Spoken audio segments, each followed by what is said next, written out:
Hey guys, it's Meredith here from Loose Ends in Kemptville, Ontario, Canada, and I thought I would take a minute to show you the most recent progress on my sculpture series I'm working on for this winter. So the last time I think I'd showed you some of the progress on my porcupine that I'm working on.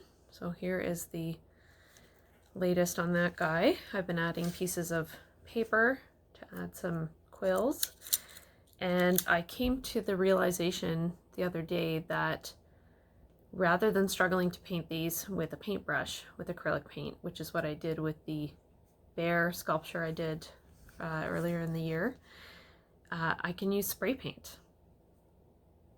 And I don't know why I didn't think of that until recently, because then I can actually spray in to all these spaces that are going to be hard to paint and hard to get to.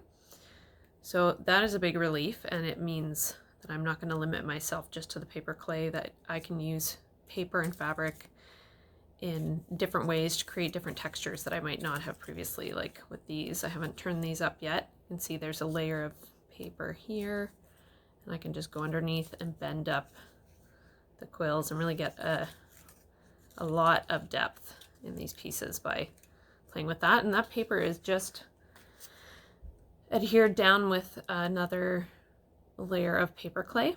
In some cases I glued these with Aleene's original tacky glue, but some of them I just attached with the paper clay itself and it helped it stick down. Anyway, that's the porcupine progress. What else have I been working on? My mice. I did try and post a video a while ago and I don't think it uploaded properly. It appeared to be on my Loose Ends Facebook page, but I went back and it wasn't there. So I've been working on my mice, which previously looked like these smooth mouse-shaped heads, and you can see with these guys I've gone in and added a lot of texture. I'll see if I can hold this close. Hopefully the camera will focus on it. Apologies if not.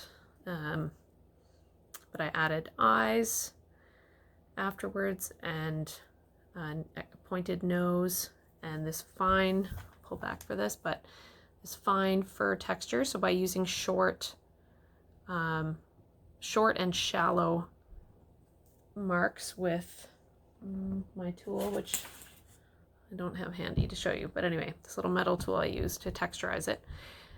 By using those short, shallow marks, I'm able to suggest that this is a fine, short-haired animal. And I did that even on the little mouse bum. It's going to be in that same piece. And by contrast, I've been working on, so the fox that I showed, the fox I showed a while ago.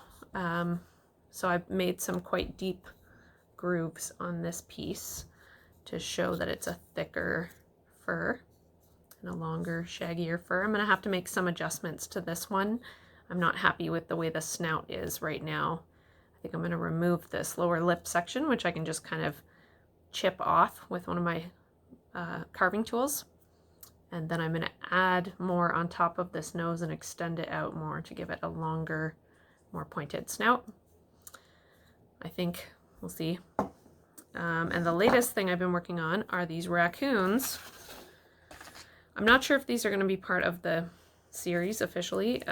They're probably going to be hopefully finished in time to go on display at the Kemptville Public Library, North Grenville Public Library, in time for their grand reopening in July, in the display case that is part of the North Grenville Arts Guild display going up there. So I've been making these little trash cans. It's just a shipping tube that I sawed into with a wood saw, hand saw, into shorter pieces, and then I cut strips of cardboard rather than waste paper clay creating this texture. I figured I would just do this and then spray paint it to save on material costs. So I made a couple of those garbage cans, and I have these funky raccoons. I had posted a photo, I think, of them in progress. So here's one of them.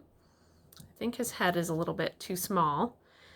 I find it hard to tell because looking at reference photos, raccoons seem to have oddly small heads with these big, chunky, fluffy bodies. And I did reference skeletal structure and things like that to try and make these accurate.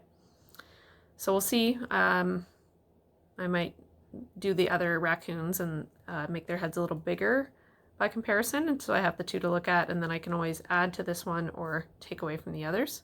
I'll definitely need to fix this guy's face a little bit later, but the paper clay is semi-dry right now, and I'd rather not add to it while it's in that state. I'm going to let it dry fully before I do anything. So we have a raccoon who's sitting. We have this raccoon also with slightly damp still clay, and I haven't added a lot of facial features. I might add some cheek definition from behind, because this guy's going to be rummaging inside a garbage can like this, and you know, I'd like, if someone happened to view it from this angle, I'd like it to look finished from this perspective. So I will add a little fur and cheek chunk on the sides here, but I probably won't bother doing the face because he'll be inside there. So this guy is going to be digging in a trash can, and sort of like he's just looked up. Someone's noticed him digging in the trash. So that's this little raccoon. And again, I looked at a lot of reference images. I watched documentaries on raccoons just to watch them moving and see the ways that they use their limbs and the ways that they sort of stand and squat. They're very strange looking animals, the way they move around. So that's progress on those. I'm working on a camper trailer right now that'll be part of the main series. So I've just added this support. This is so that the camper will sit stabilized but above the surface of the base that it's mounted on, and then I can attach these wheels to kind of disguise where that support is, but it'll look like the wheels are suspending the trailer, but it'll be a little more stabilized with this glued on cardboard support in the middle. And this camper is going to represent animals and some plants in a meadow habitat, things that require grassland that is not hayed and by tractors and not disturbed through the year. So I have a meadow lark who's going to be taking a ride on this camper, and I may have another critter involved in this as well, and some meadow Ontario native plant species, meadow species of wildflowers. So anyway, that is the progress on the sculpture series. It is going super slowly. I made a video a while back that I ended up not posting, but basically the gist of it was that I was working on these raccoon armatures at 7 in the morning while I was waiting for my daughter to wake up to take her to work with me.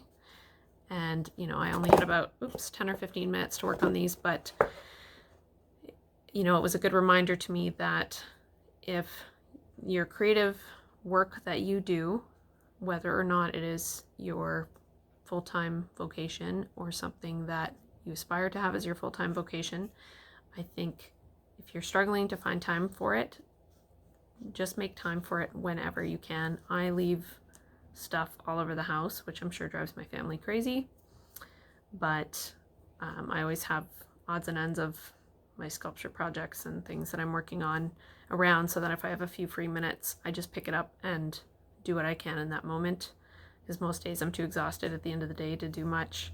So I try and just pick away at it when I can, and I encourage you to do the same, because I think that creating things as a means of reflecting back the way that you uniquely see the world is important, and it's an important thing to share with other people, and it helps us all better understand our collective experiences.